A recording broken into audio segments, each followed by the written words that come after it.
Welcome to Coastal Update, presented to you by Nicole Smith at RE/MAX of Gulf Shores.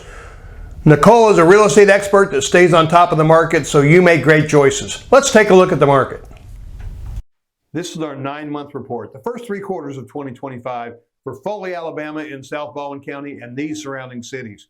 We've gathered this data from the Baldwin Realtors database, so let's go ahead and take a look at the market. Here's inventory, a number of homes that are active, and on October the 1st, it stood at 587.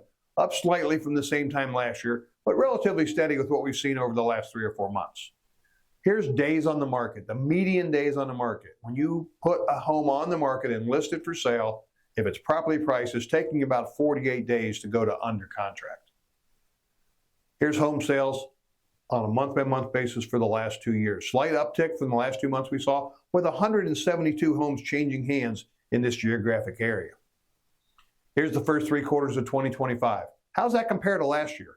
Well, the total number of home sales was up 12% to 1,451 units versus less than 1,300 last year. The average sales price really hasn't moved very much, less than a 1% change. Same thing with the median price at $314,000. Median, of course, meaning half the sales were above and half were below. The average dollars per square foot rose 2% to $187, and that's per heated and cooled living area square footage. Now look at demand.